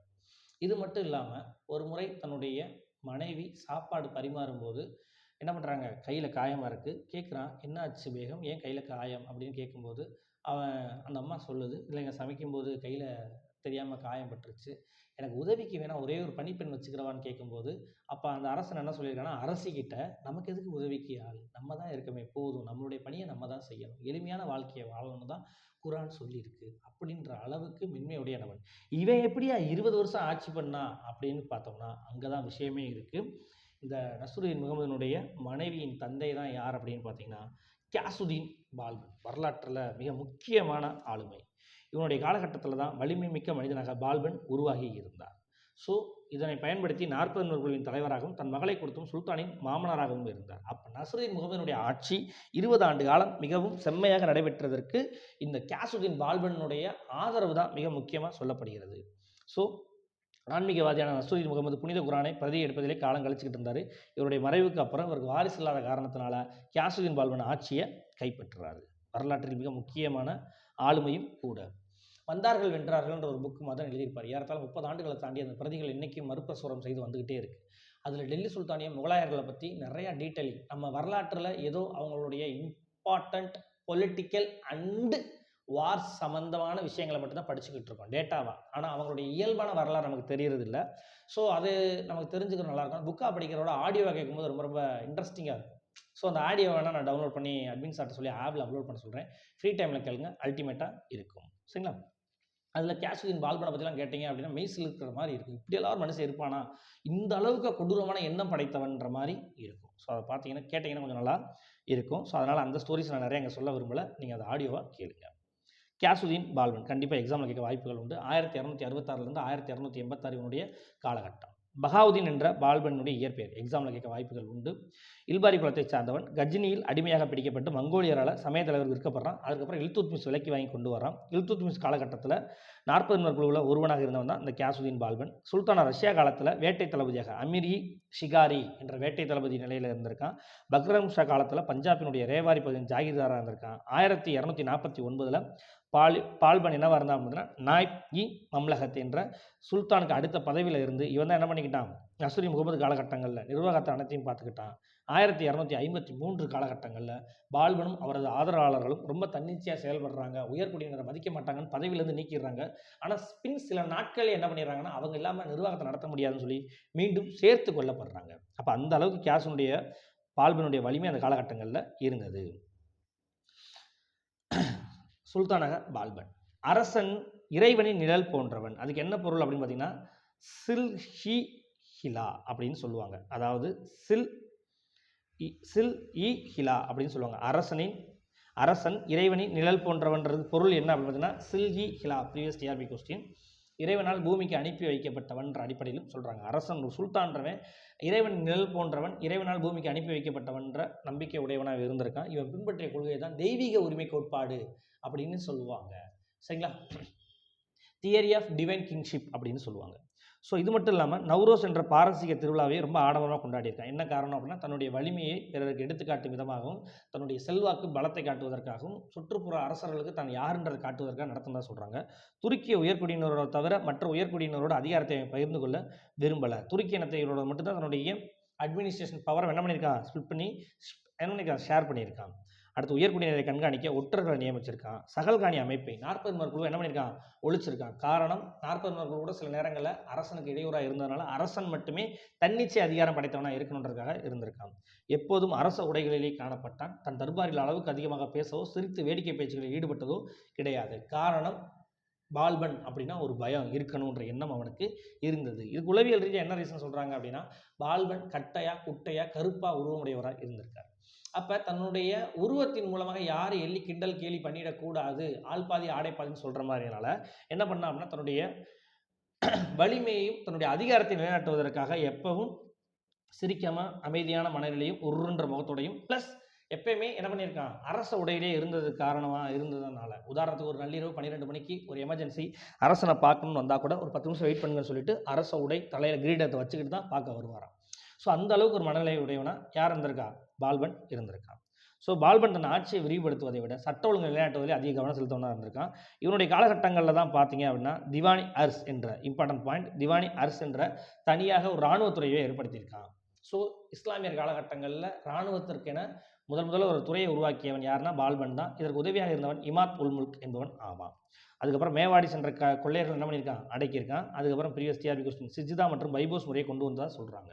சிஜ்தா அப்படின்னு பார்த்தீங்கன்னா ப்ரோஸ்ட்ரேஷன், அரசருக்கு முன் மண்டியிட்டு வணக்கம் சொல்லணும் அப்படின்ற முறையை தான் என்ன சொல்கிறாங்க, சிஜ்தா அப்படின்னு சொல்கிறாங்க. பைபோஸ் அப்படின்றது வந்து பார்த்தோம்னா அரசனுக்கு முன்னாடி மண்டியிட்டு வணக்கம் சொன்னது மட்டும் இல்லாமல் அரசனுடைய பாதத்தில் விழுந்து அரசனுடைய கால் பாதத்தினுடைய மேல் பகுதி இருக்கு பார்த்தீங்கன்னா, கால் அந்த பாதத்தின் மேல் பகுதியில் நம்ம முத்தம் கொடுக்கணும் அப்படின்னு சொல்கிறாங்க. ஸோ இதுதான் பைபோஸ் முறை அப்படின்னு சொல்லப்படுது. அதுக்கப்புறம் பார்த்தோம் அப்படின்னா போஜ்பூர், பாடியாலி, கம்பிலி, ஜலாலி போன்ற பகுதிகளில் காவல் நிலையங்களை ஏற்படுத்தி மக்களுக்கு பாதுகாப்பு கொடுக்கப்பட்டிருக்கு. இவ்வளவு சட்ட ஒழுங்குக்கு கொண்டு வந்த காலகட்டங்களில் பார்த்தீங்க அப்படின்னா வங்காளத்தில் துக்ரில் கான் என்பவன் என்ன பண்ணுறான்னா பால்பனை எதிர்த்து தன்னை சுதந்திர அரசாக அறிவிச்சுக்கிறான். ஆளுநராக இருந்தவன் அவன் தான் துக்ரில் கான். ஸோ இதனால் என்ன ஆகுதுன்னா படையை அனுப்புகிறான். அது அந்த படையை ஆரம்பத்தில் என்ன பண்ணிடுறான் அப்படின்னு பார்த்தீங்கன்னா 1279 துக்ரில் கான் சுல்தான் மொய்சுன் என்ற புனைப்பெயரை சூட்டி கொண்ட மட்டும் நாணயத்தை வெளியிட்டு குல்பாவில் தன்னுடைய பெயரை படிக்க செஞ்சிடறான். ஸோ 1279 1280 காலகட்டங்களில் பால்பன் அனுப்பிய 2 படைகளையும் துக்ரில் கான் என்ன பண்ணுறான், வெற்றி பெற்றுறான். இந்த சூழ்நிலையில் தான் 1282 பால்பனை என்ன பண்ணுறாரு, படையெடுத்து செல்கிறாரு. இதை கேட்ட உடனே துக்ரில் கான் பயந்து போகிறான். ஸோ படையெடுத்து போய் வெற்றி பெற்றதுக்கப்புறம் துக்ரில் கானை உயிரோடு என்ன பண்ணிடுறான், பால்பன் தோலை உரிச்சிடுறான். ஸோ அப்போ எந்த அளவுக்கு மற்றவங்களுக்கு பால்பன்னாலே ஒரு பயம் இருக்குன்றதை யோசிச்சு பாருங்க. மங்கோலிய படையெடுப்பு எல்லைப்புறத்தை சார்ந்து அதிக சேதம் விளைவித்ததுனால என்ன ஆச்சு அப்படின்னு பார்த்தீங்கன்னா தன்னுடைய மூத்த மகன் முகமதுவை அனுப்பி தான் என்ன பண்ணுறான், இந்த எல்லைப்புற பகுதியை பாதுகாத்தான். தனக்கு அடுத்து தன்னுடைய மகன் முகமது தான் மிகப்பெரிய ஆட்சியாளர் வருவான் கனவு கண்டிருந்த காலகட்டங்களில் எதிர்பாராத விதமாக முகமது போரில் இறந்து போயிடுறாரு. இதனால் மனமுடைந்த பால்பன் 1286 தன்னுடைய மகன் இறப்பை தாங்கிக் கொள்ள முடியாமல் புத்திர சோகத்திலேயே மனம் பேதலித்து இறந்து போனதாக வரலாற்றில் சொல்லப்படுகிறது. ஒரு இரும்பு மனிதன், ஆனால் புத்திர சோகம்ன்ற ஒரு பாசம் அவனை என்ன பண்ணிடுது, உடிக்கிறது. உலகத்திலேயே மிகப்பெரிய சோகம்ன்றது எது அப்படின்னு பார்த்தீங்கன்னா புத்திர சோகம் தான். இன்றைய காலகட்டங்களில் நம்ம தலைமுறை சபிக்கப்பட்ட தலைமுறையாக தான் நான் பார்க்குறேன். என்ன காரணம் அப்படின்னு பார்த்தீங்கன்னா நமக்கு வயது மூத்தோர்களும் இருக்கிறாங்க, நம்மளுடைய வயதுக்கு இளையோரும் இருக்கிறாங்க. காரணம் என்ன அப்படின்னு பார்த்தீங்கன்னா முறையான ஆரோக்கியம் கிடையாது. சுவைக்காக நிறையா உணவுகள் எடுத்துக்கிறோம். உடல் பழக்க வழக்கங்களில் நல்ல விஷயங்களை ஃபாலோ பண்ணலை. உடல் உழைப்பு ரொம்ப குறைவாக போனது தான் காரணமாக சொல்லப்படுது. ஸோ இத்தகைய சூழ்நிலையில் நீங்கள் பிள்ளைகளுக்கு கல்வி கொடுக்குற மாதிரி அவங்களுக்கு உடல் நலம் சார்ந்த ஆரோக்கிய கல்வியும் மன நலன் சார்ந்த சரிங்களா ஒழுக்க கல்வியும் கொடுக்கணும்னு இந்த வாய்ப்பை பயன்படுத்தி நான் கேட்டுக்கிறேன். ஏன்னா நம்ம பிள்ளைகளுக்கு எவ்வளவுதான் நம்ம பெரிய சொத்துக்களை சேர்த்து வைப்பதை விட அந்த சொத்துக்களை சேர்த்து வைப்பதற்கு திடகாத்திரமான உடல் ஆரோக்கியத்தையும் தெளிவான மன நலத்தையும் கொடுப்பது தான் அவங்களுக்கு மிகப்பெரிய சொத்தாக இருக்கும்ன்றதும் என்னுடைய நம்பிக்கை. ஸோ தயவு செஞ்சு ஆசிரியர் பெருமக்கள் தங்களுடைய குழந்தைகள் விஷயத்தில் கொஞ்சம் இந்த உடல் நலம் மனநலம் சார்ந்த விஷயங்களுக்கு முக்கியத்துவம் கொடுங்க. அடுத்து குறிப்பு. இவனுடைய காலகட்டங்களில் சட்ட ஒழுங்கு எந்த அளவுக்கு இருந்ததுக்கு இதெல்லாம் உதாரணம். பாதுவா மாகாண ஆளுநர் ஒரு முறை என்ன பண்ணிடுவார் அப்படின்னா மாலிக் பக்பக்ன்றவர் இருந்திருப்பார். தன்னுடைய வேலையால் குடிபோதையில் சாட்டையால் அடிச்சிருவான். இந்த செய்தி உடனே பால்பனுக்கு போயிடும். உடனே பால்பன் என்ன பண்ணுவார், அடுத்த நாளே அந்த சாட்டையால் அடிபட்டவர்னு கையில் சாட்டையை கொடுத்து அந்த ஆளுநர் என்ன பண்ணியிருப்பான், பதிலுக்கு தாக்க சொல்லியிருப்பான்.